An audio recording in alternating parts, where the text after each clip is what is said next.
Teach yoga for children, yoga for beginners. Get your kids involved with your yoga poses and routines. Yoga promotes good health, flexibility, coordination, and a sense of well-being.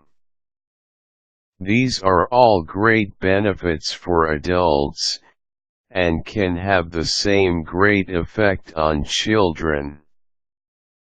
Kids often get stressed out by life, and sometimes don't know how to deal with that stress.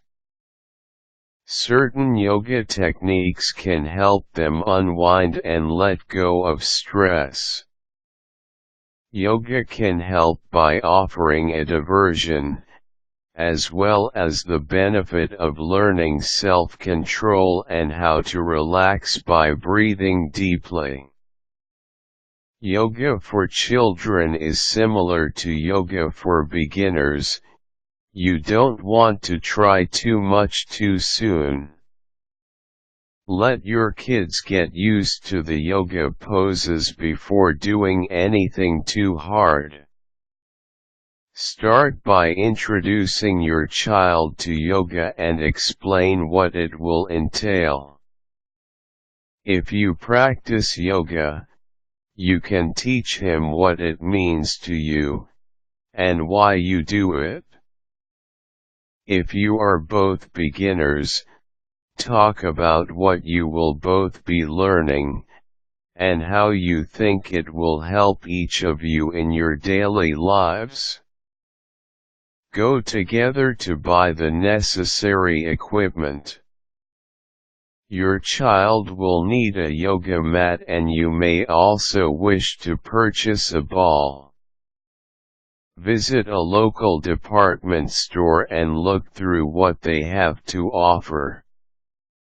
You may even find yoga videos and CDs that are especially tailored for children. Start each session with simple breathing techniques. Have your child lay on the floor with her arms at her side.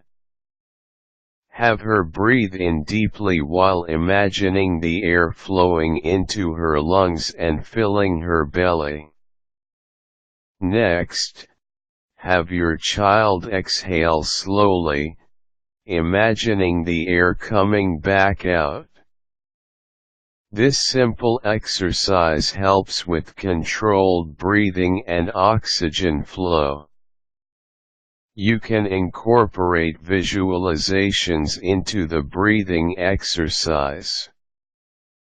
Have your child imagine a place where he would love to be, a place that would be fun and relaxing. This could be lying on a beach or in a field full of beautiful flowers.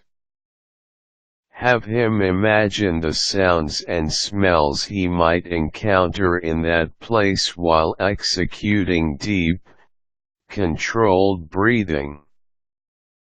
Find some simple poses for your child to learn first. Remember to use visuals and make it fun.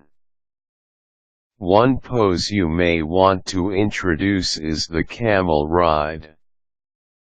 Have your child sit with her legs crossed. She can gently grasp her ankles as if holding onto the reins. Your child should pretend she is moving with the camel as it walks. She should breathe in slowly while pushing her belly forward and head back. Next, she should breathe out slowly while pulling her head forward and pushing her belly back, so that her back curves outwards. Repeat until the camel ride is over. The elephant is a second pose that beginners can easily undertake.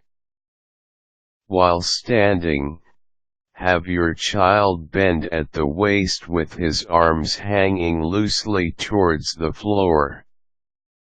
He should then put his arms together and lace his fingers.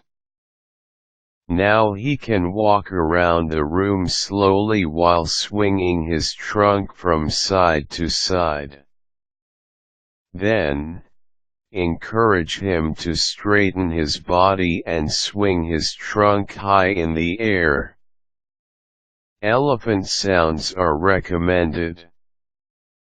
Have patience when you begin, and explain things in simple terms. In such a fast-paced world, children may have a hard time just sitting still and learning to control their breathing. Be attuned to their mental state as you begin so you aren't rigidly controlling the session.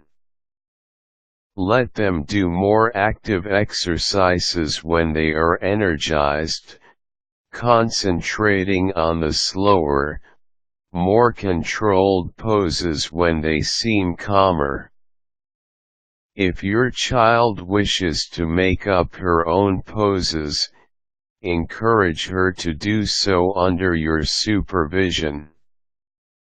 If she has a favorite pose, do it as often as she wants. Let her teach you as you teach her. Keep safety in mind if she chooses to make up her own poses. Make sure she doesn't fall if she tries to balance awkwardly, and keep the area free of hazards. Remind her to use patience and to not push her body further than it will naturally go if trying to bend it at an odd angle. When it comes to visualization and chanting, keep things on his level. Let him guide you with his interests and keep chants simple.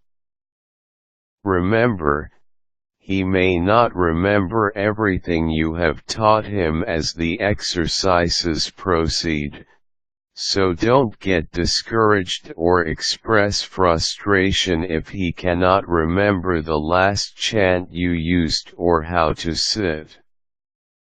Use gentle reminders. Keep your sessions as long or as short as your child will allow. Children often cannot take long yoga sessions like many adults have the capacity to do. Set up a few times a week when you will be doing yoga together, but keep the timing and the length of the sessions flexible. For children, a 15-minute session might be just right. Keep the poses short too, so they aren't overwhelmed. These techniques should help you incorporate basic yoga poses in your kids' exercise routines. Remember to treat the situation as if you were teaching yoga for beginners. Good luck. Caution. Some warn that children under 16 should not do techniques that involved holding the breath. If you are unsure, speak with your pediatrician or doctor. Don. Forget to start and end each session with simple stretches to avoid injury. You'll also help your child adopt this healthy habit. Quick tips: keep it fun, or children may lose interest rather quickly. Many communities have family yoga classes you can attend if you don't feel you can teach it properly. Use your own knowledge of yoga to guide your instruction. Young children will not be able to do some of the more complicated poses, and may favor a certain yoga pose simply due to its name.